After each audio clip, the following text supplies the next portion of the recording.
গ'লে কোনো কামেই সহজ নহয় আৰু কোনো কামেই টান নহয়। নমস্কাৰ, মই অন্য এটি ভিডিঅ'লৈ আপোনালোক সকলোকে স্বাগতম জনাইছোঁ। আচলতে আজি কথাটো আলোচনা কৰিম কামক লৈ। মানে কি হয়, আমি সকলোৱে ভাবোঁ যে সন্মুখৰ জনৰ কামটো দেখি পেলাই আমি আলোচনা কৰিব মনতে ভাবোঁ যে তেওঁৰ কামটো ইমান সহজ, তেওঁ মাত্ৰ এইখিনি কাম কৰিব লাগে, তাৰ বিনিময়ত তেওঁলোকে ইমান ধুনীয়া এটা আয় লৈ আছে, হয় নহয় জানো, উপাৰ্জন এটা তেওঁ পাই আছে, তেনেকৈ ভাবোঁ। কিন্তু তেনেকুৱা একো নহয় যে আমাৰ কামটো তেওঁৰ কামটো সহজ নহয়। আকৌ তেওঁ তেনেকৈ ভাবে যে আমাৰ কামটো ইমান সহজ যে তেওঁলোকৰ কামটো ইমান সহজ, ইমান ধুনীয়াকৈ এইখিনি কাম কৰিছে, তাৰ বিনিময়ত তেওঁলোকে ইমানখিনি উপাৰ্জন কৰিছে।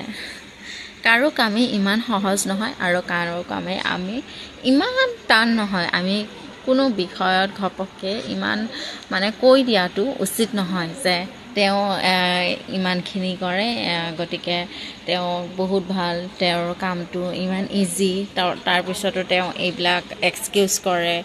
আচলতে সম্পূৰ্ণ জ্ঞান নোলোৱাকৈ, সম্পূৰ্ণ অভিজ্ঞতা নোলোৱাকৈ, সম্পূৰ্ণ বিষয়টোৰ ওপৰত মূল বিষয়টো নজনাকৈ কেতিয়াও যিকোনো বিষয়বস্তু ওপৰত ব্যক্ত কৰিব নালাগে।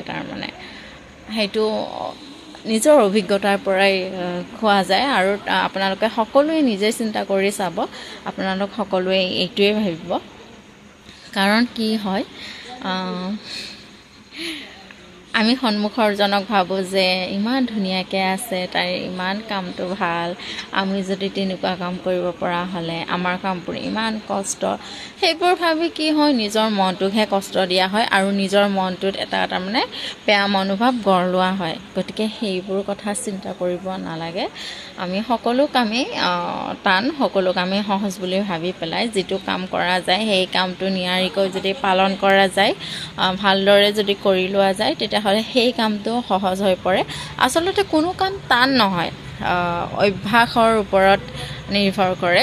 আমি প্ৰথমতে কামটো কৰিব হ'লে প্ৰথম যেতিয়া কামটো কৰিব লওঁ, তেতিয়া আমি বুজি নাপাওঁ বা আমি বিষয়টো ভালদৰে নাজানো, সেইকাৰণে আমি বহুত টান যেন পাওঁ।